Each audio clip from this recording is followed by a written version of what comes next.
Corona দুর্যোগে কঠিন সংগ্রামে কর্মহীন মানুষ, গ্রামে ফিরেও নেই কাজ। আর্থসামাজিক বিপর্যয় ঠেকাতে কৃষিকে হাতিয়ার করার তাগিদ। করোনার ভ্যাকসিন আবিষ্কারের দাবি গ্লোব বায়োটেকের। ৮ সপ্তাহের মধ্যে মানবদেহে ক্লিনিক্যাল ট্রায়াল। একদিনে সর্বোচ্চ শনাক্ত 4019, আরও 38 জনের মৃত্যু। মিঠু সিন্ডিকেট, মিঠুটা কোন ব্যক্তি সেটা আমি দেখি নাই। স্বাস্থ্য খাতে সিন্ডিকেটের অভিযোগ অতিরঞ্জিত, দাবি মন্ত্রীর। করোনার 4 মাসের দুর্নীতি তদন্তে কমিটি মাত্র একটি, শীঘ্রই দুদকের রিপোর্ট। অবশেষে বিদ্যুৎ উৎপাদনে কুইক রেন্টাল থেকে সরে আসছে সরকার। দ্রুত নতুন নবায়ন বন্ধ, দ্রুত সিদ্ধান্ত কার্যকর করতে পারলে সাশ্রয় হবে বিপুল অর্থ। এবং নদ নদীর পানি কমতে শুরু করলেও দুর্ভোগে হাজার হাজার মানুষ। ভাঙনে বিলীন ঘরবাড়ি, ভেসে গেছে শত শত পুকুরের মাছ।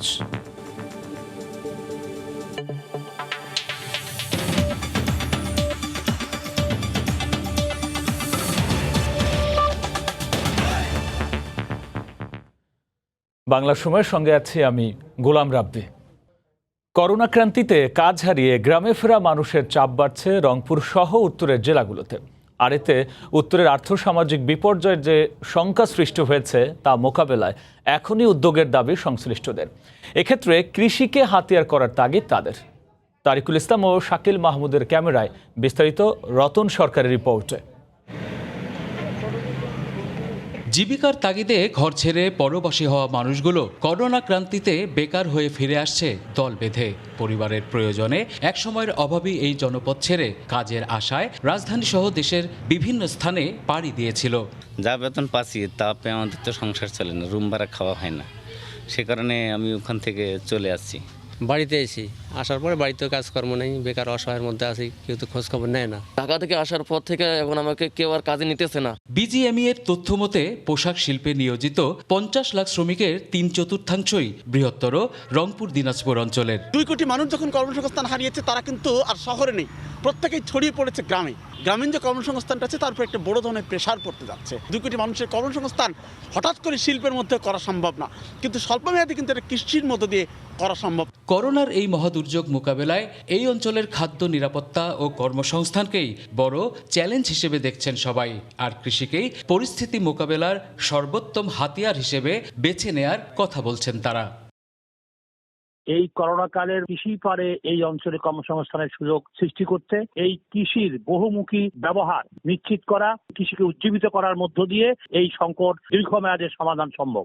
পোশাক শিল্প ছাড়াও ঢাকা, চট্টগ্রাম, সিলেট, নারায়ণগঞ্জ সহ বড় শহরগুলোতে রিকশা চালক, নির্মাণ, পরিবহন, ইটভাটার শ্রমিক, ক্ষেতমজুর এবং গৃহকর্মী হিসেবে কাজ করা নিম্ন আয়ের শ্রমজীবী মানুষের বড় অংশই এই অঞ্চলের।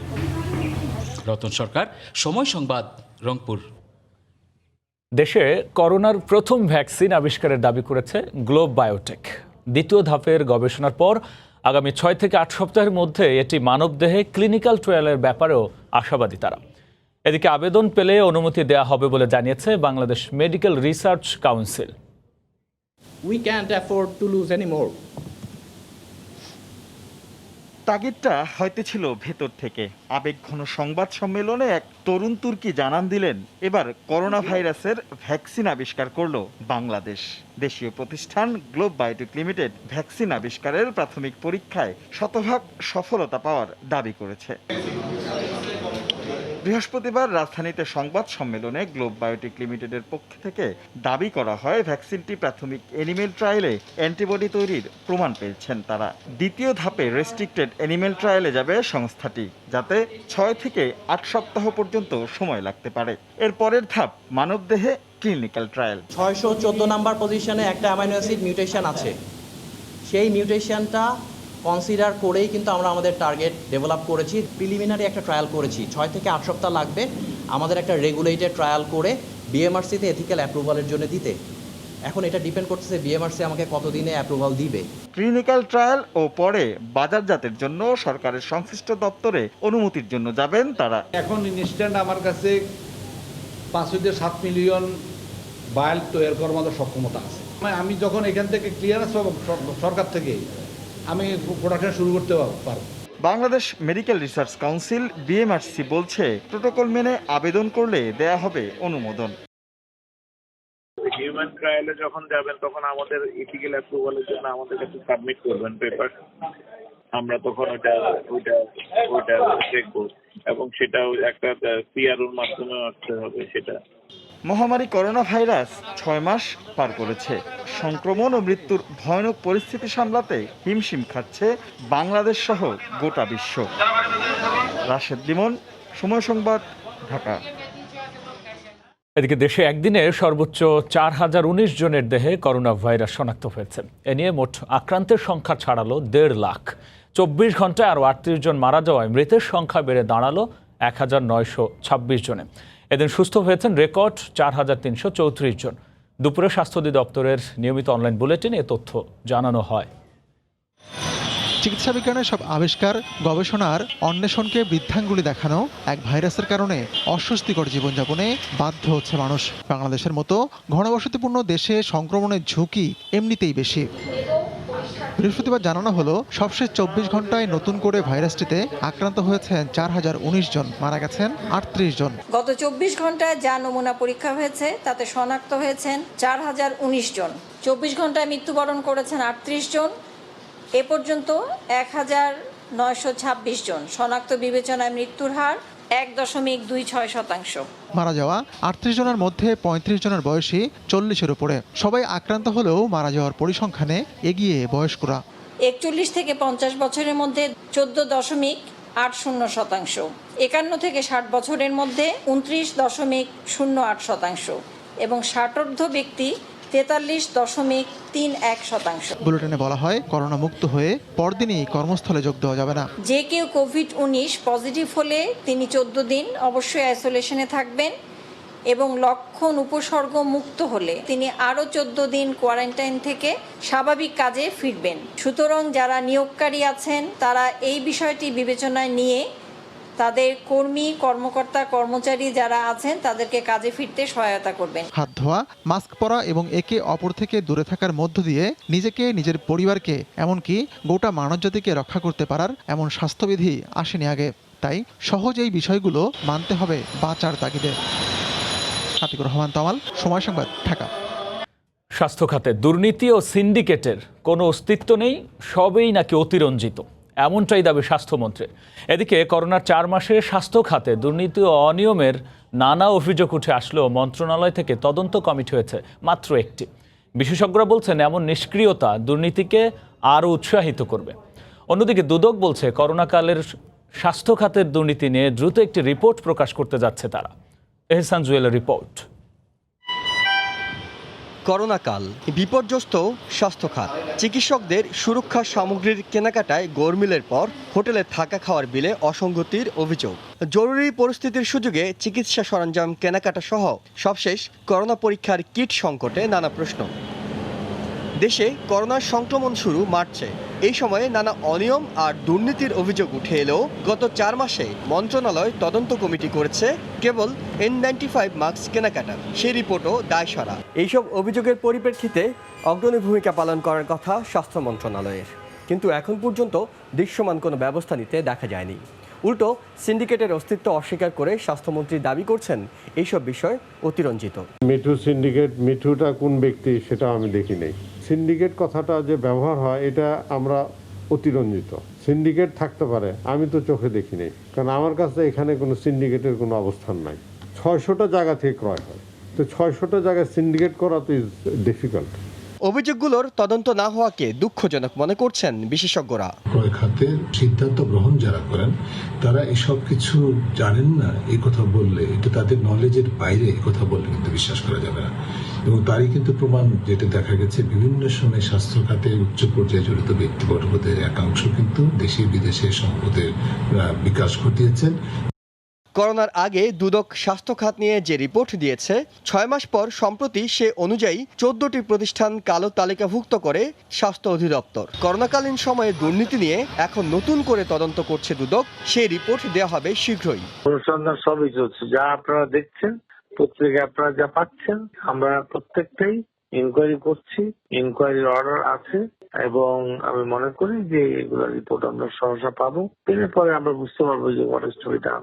দুদক নিজেরা তদন্ত চালিয়ে যাওয়ার পাশাপাশি দুর্নীতি রোধে স্বাস্থ্য মন্ত্রণালয় কি করছে সেই বিষয়টিও জানতে চেয়েছে মন্ত্রণালয়ের কাছে। হিসান জুয়েল, সময় সংবাদ, ঢাকা।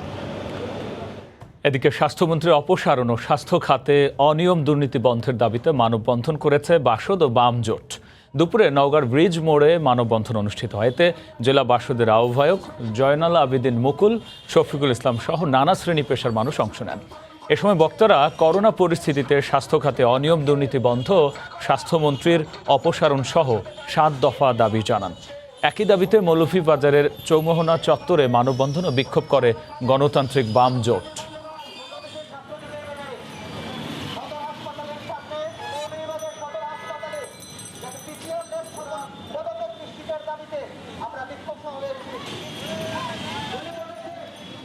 দেখছেন বাংলার সময়, সঙ্গেই থাকুন। মিতিখারে করোনা সংক্রমণ বাড়ছে, তারপরও বন্দরনগরী চট্টগ্রামে মানুষের মাস্ক পরতে অনীহা। হাসপাতালে করোনা ওয়ার্ড ও নমুনা পরীক্ষার বুথের সামনেও ঘুরছেন মাস্ক ছাড়াই। আর এ বিষয়ে পদক্ষেপ নেয়াতেও প্রশাসনের ঢিলেঢালা ভাব। চিকিৎসকরা বলছেন, মাস্ক নিয়ে সচেতন না হলে দ্রুত বাড়তে থাকা সংক্রমণ ঠেকানো কঠিন হয়ে পড়বে। আশরাফুল আলম মামুনের ক্যামেরায় শফিকুল আলমের রিপোর্ট। নাকে মুখে নেই মাস্ক, মুখোমুখি বসে আড্ডা, তাও আবার সংক্রমণের অতি ঝুঁকিপূর্ণ চট্টগ্রাম মেডিকেলের করোনা ওয়ার্ড ও ভূতের সামনে। এদের অনেকেই আবার এসেছেন টেস্টের নমুনা দিতে। গ্লাভস দিতে হবে, এগুলো আমাদেরকে দেয় না। এটা আমার কাছে আসলে এটা একটা লোক না, এটা অনেক গুরুত্বপূর্ণ মাছটা। সংক্রমণ ক্রমান্বয়ে বাড়লেও নগরীর জনবহুল এলাকাগুলোতেও মাস্ক ছাড়াই দেদারসে ঘুরে বেড়াচ্ছেন। ভাত খাইছি তো, ভাত খেয়ে একটা পান খাইছে, পান খেয়ে মাস্কটা খুলছে। যারা না পড়তেছে তাদেরকে আপনার এখন শাস্তির আওতায় আনতে হবে। চিকিৎসকরা বলছেন, সংক্রমণ ঠেকাতে মাস্কের কোনো বিকল্প নেই। কারো শ্বাসকষ্ট হচ্ছে, মাস্ক ব্যবহার করার পরে কঠিন কাজ করতে পারছে না বা শারীরিক যে পরিশ্রম হয় এরকম কাজ করতে পারছে না। মাস্কের কোনো বিকল্প নাই। 3 স্তর বিশিষ্ট কাপড়ের মাস্ক যদি ব্যবহার করেন সেক্ষেত্রে কাজ কিন্তু আমাদের উদ্ধার হয়ে যাবে। মাস্ক না পরলে 50,000 টাকা জরিমানা ও 6 মাসের কারাদণ্ডের আইন হলেও তা কার্যকরে নিষ্ক্রিয় প্রশাসন। যেখানে দেখেছি যারা আপনার মাস্ক পরিধান করে নাই তাদেরকে আমরা আইনের আওতায় নিয়ে এসেছি। চট্টগ্রামে করোনা আক্রান্তের সংখ্যা 8,500-এর বেশি, আর মারা গেছে 175 জন। মাস্ক পরার কথা বারবার বলা হলেও তা মানছেন না অনেকেই। বিশেষজ্ঞরা বলছেন, রিপোর্ট পেতে 15 দিন থেকে 20 দিন লাগাসহ নানা অসঙ্গতির কারণে টেস্ট নিয়ে আস্থার সংকট হয়েছে মানুষের মাঝে। এ অবস্থায় মাস্ক নিয়ে সচেতন না হলে সামনে কঠিন সময় অপেক্ষা করছে বাংলাদেশের জন্য। শফিকুল আলম, সময় সংবাদ, চট্টগ্রাম। এদিকে করোনা পরিস্থিতিতে চাকরি হারিয়ে চট্টগ্রামের পটিয়ার 2 মেয়েকে শ্বাসরোধে হত্যার পর বিষপান করা বাবাও মারা গেছেন। দুপুরে চট্টগ্রাম মেডিকেলে চিকিৎসাধীন অবস্থায় মারা যান তিনি। এর আগে করোনায় চাকরি হারিয়ে শ্বশুর বাড়িতে ফিরে মঙ্গলবার ভোর রাতে শ্বাসরোধ করে 2 কন্যা সন্তান শশী ও নিশিকে হত্যা করেন পিতা মুকুন্দ বড়ুয়া। নিজেও বিষপানে আত্মহত্যার চেষ্টা করেন। পরে বুধবার ঘটনাস্থল থেকে গুরুতর অসুস্থ অবস্থায় তাকে উদ্ধার করে চট্টগ্রাম মেডিকেলে ভর্তি করে পুলিশ। সেখানেই চিকিৎসাধীন অবস্থায় আজ মারা যান তিনি।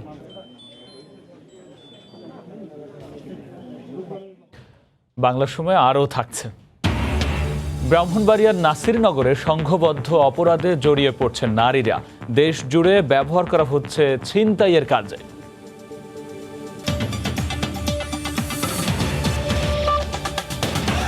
দেশের বিভিন্ন নদ নদীর পানি কমতে শুরু করলেও কমেনি সাধারণ মানুষের দুর্ভোগ। এখনও পানিবন্দী হাজার হাজার পরিবার, তলিয়ে গেছে রাস্তাঘাট আর ফসলি জমি, ভেসে গেছে শত শত পুকুরের মাছ। ত্রাণ সহায়তার দাবি জানিয়েছেন বানভাসীরা। বিস্তারিত রিপোর্টে। নদীর পানি বেড়ে লোকালয়ে হু হু করে ঢুকছে পানি।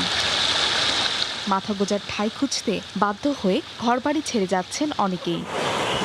24 ঘন্টায় যমুনা নদীর পানি কিছুটা কমলেও অপরিবর্তিত সিরাজগঞ্জের বন্যা পরিস্থিতি। পানির প্রবল স্রোতে কাজীপুরে দেখা দিয়েছে নদী ভাঙ্গন। সদরের শিমলা স্পার বাঁধে ফাটল দেখা দেওয়ায় আতঙ্কে আছেন স্থানীয়রা।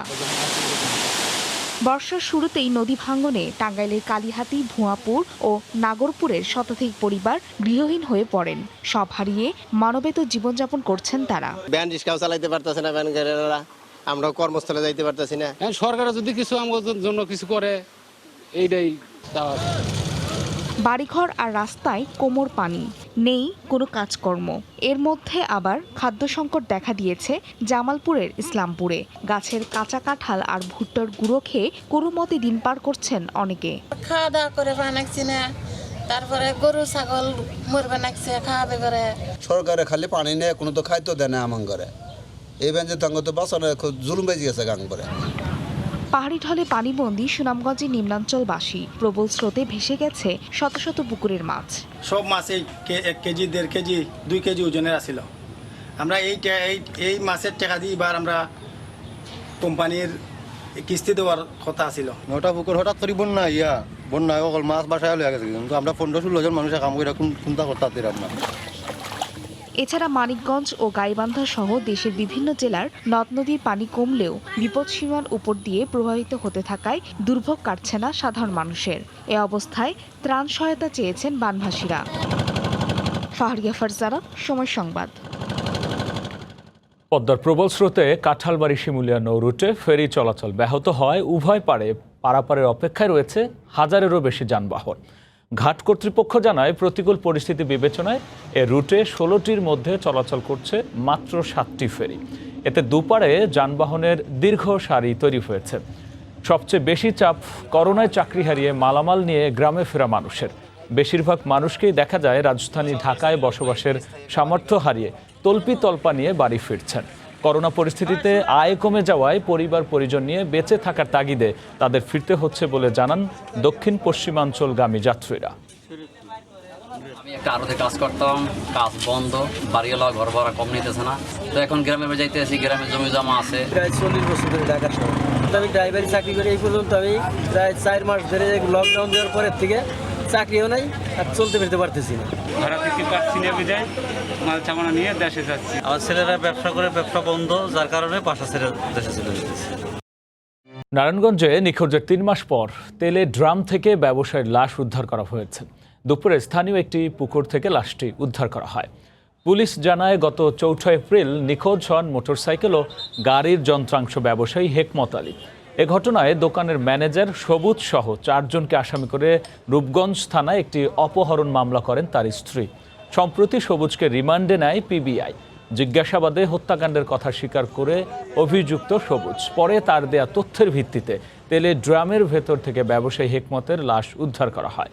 পিবিআই বলছে, টাকা নিয়ে বিরোধের জের ধরে মালিক হেকমতকে হত্যার পর ডোবায় ফেলে দেয় ম্যানেজার সবুজ ও তার সহযোগীরা। আমার স্বামীকে সে মাইরা ফেলছে, এখন তার সর্বোচ্চ তার শাস্তি আমি দাবি করছি, যারা যারা তার সাথে জড়িত আছে। চাই না যে এই ধরনের ঘটনা পুনরাবৃত্তি হোক, সেজন্য আমরা এই খুনির সর্বাত্মক শাস্তি, যেটা মৃত্যুদণ্ড, এটা আমরা দাবি করি। এটি একটি টিনের ড্রামের ভিতরে ডেড বডিটা ছিল, এইভাবে বলেছে আমাদেরকে, এবং সিমেন্ট দিয়ে ঢালাই করে ড্রামের ভিতরে রেখে পানির ভিতরে ডুবিয়ে রেখেছে, এটুকু আমাদের বলেছে। আমরা এর সাথে আর কারা জড়িত বা কে জড়িত বা সে একা জড়িত কিনা, এটা আমরা তদন্ত করতেছি। বরিশালে চিকিৎসাধীন করোনা আক্রান্ত এক ইন্টার্ন চিকিৎসককে উত্ত্যক্তের অভিযোগ উঠেছে। এর জেরে হাসপাতালের 4র্থ শ্রেণীর 2 কর্মচারীকে মারধর করা হয়েছে। এ নিয়ে মুখোমুখি অবস্থানে 2 পক্ষ। তবে হাসপাতালের পরিচালক বলছেন, তদন্ত করে ব্যবস্থা নেওয়া হবে দোষীদের বিরুদ্ধে।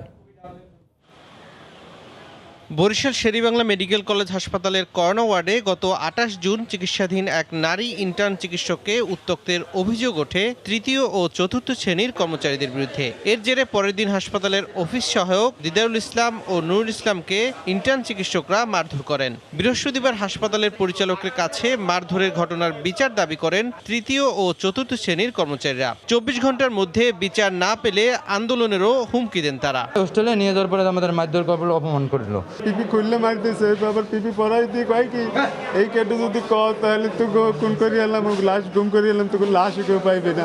আমার স্টাফ মারলো, আবার সকাজ করলেন না আপনি, হ্যাঁ এর বিশ্বাস আছে। যদি বিশ্বাস 24 ঘন্টা বিশ্বাস না করতে পারে, তাহলে আমরা আইনগতভাবে যেভাবে আন্দোলন করার সংগঠনের এটা করবো।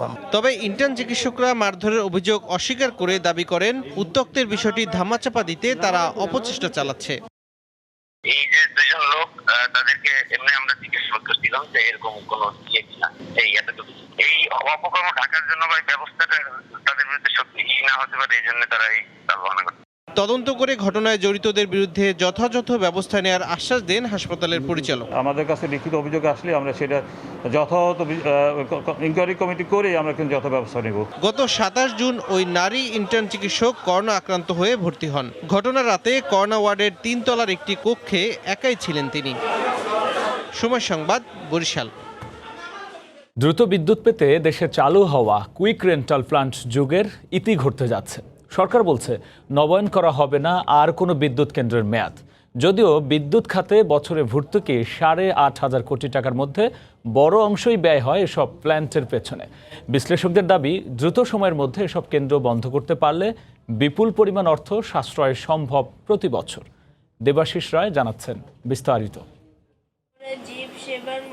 2009 সালে আওয়ামী লীগ সরকার গঠনের সময় দেশে বিদ্যুতের উৎপাদন ছিল মাত্র 4,942 মেগাওয়াট। বিদ্যুৎ সুবিধার আওতায় ছিল মোট জনসংখ্যার অর্ধেকেরও কম মানুষ। সে সময় শিল্প ও কলকারখানার প্রসার সহ সামগ্রিক প্রবৃদ্ধি অর্জনে তেলভিত্তিক রেন্টাল বিদ্যুৎ কেন্দ্র নির্মাণের সিদ্ধান্তে আলো আসতে শুরু করে দেশে। 2010 সালে এসব কেন্দ্র চালুর পর সরকার বলেছিল 3 থেকে 5 বছর মেয়াদ শেষে বিলুপ্তি ঘটবে কুইক রেন্টালের। কিন্তু বছর বছর চুক্তি নবায়নের ঘটনায় সমালোচনার ঝড় ওঠে বিভিন্ন মহলে।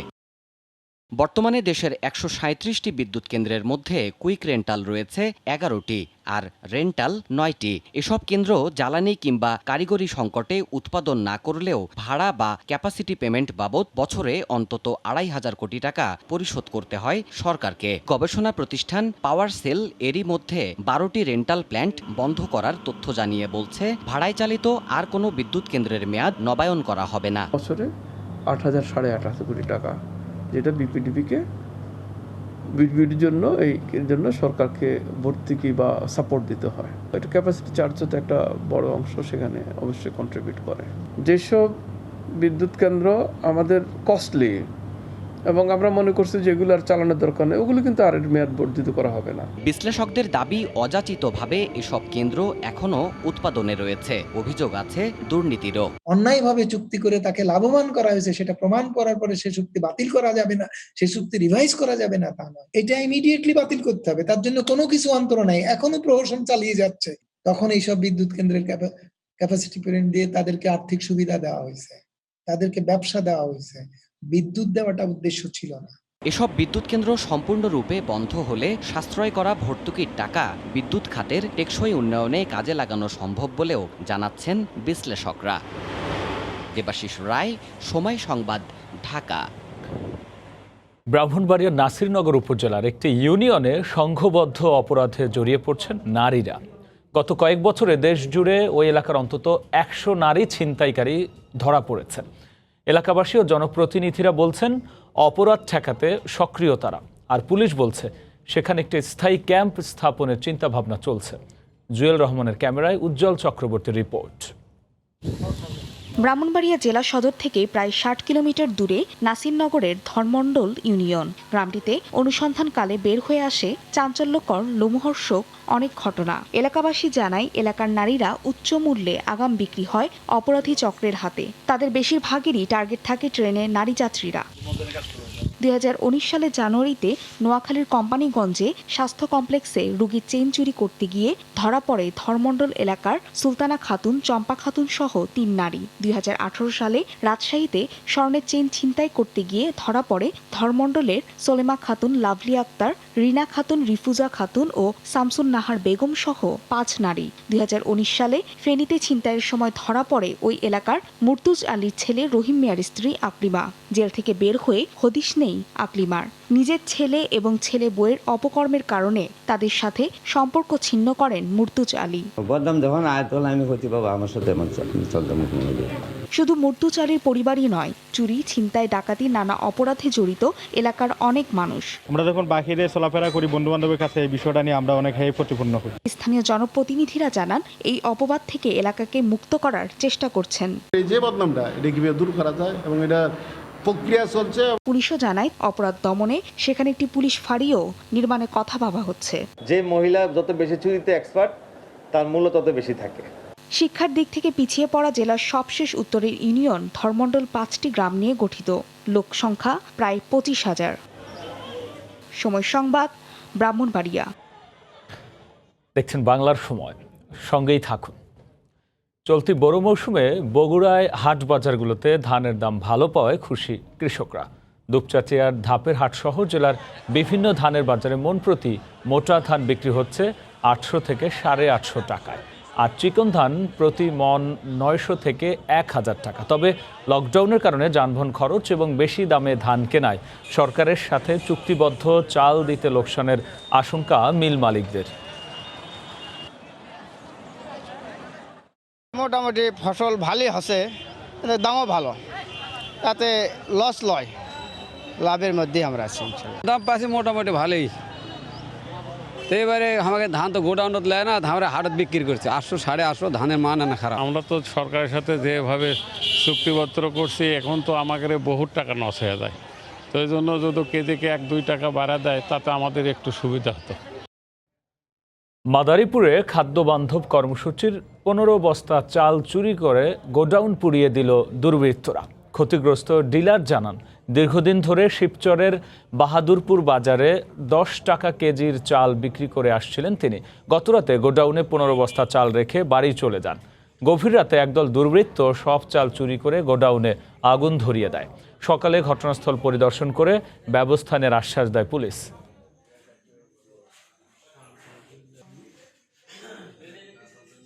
বাংলার সময় শীর্ষ সংবাদ জানিয়ে দিচ্ছি আরও একবার। করোনা দুর্যোগে কঠিন সংগ্রামে কর্মহীন মানুষ, গ্রামে ফিরেও নেই কাজ। আর্থসামাজিক বিপর্যয় ঠেকাতে কৃষিকে হাতিয়ার করার তাগিদ। করোনার ভ্যাকসিন আবিষ্কারের দাবি গ্লোব বায়োটেকের। 8 সপ্তাহের মধ্যে মানবদেহে ক্লিনিক্যাল ট্রায়াল। একদিনে সর্বোচ্চ শনাক্ত 4019, আরও 38 জনের মৃত্যু। মিঠু সিন্ডিকেট, মিঠুটা কোন ব্যক্তি সেটা আমি দেখি নাই। স্বাস্থ্য খাতে সিন্ডিকেটের অভিযোগ অতিরঞ্জিত, দাবি মন্ত্রীর। করোনার 4 মাসের দুর্নীতি তদন্তে কমিটি মাত্র একটি, শীঘ্রই দুদকের রিপোর্ট। অবশেষে বিদ্যুৎ উৎপাদনে কুইক রেন্টাল থেকে সরে আসছে সরকার। নতুন নবায়ন বন্ধ। দ্রুত সিদ্ধান্ত কার্যকর করতে পারলে সাশ্রয় হবে বিপুল অর্থ। এবং নদ নদীর পানি কমতে শুরু করলেও দুর্ভোগে হাজার হাজার মানুষ। ভাঙনে বিলীন ঘরবাড়ি, ভেসে গেছে শত শত পুকুরের মাছ। এই ছিল বাংলার সময়। যে কোনো খবর পেতে ভিজিট করুন সময়নিউজ.tv। আপনার মোবাইলে সময় সংবাদ দেখতেও সব খবর পেতে ডাউনলোড করুন সময় অ্যাপ। সঙ্গে থাকুন সময়।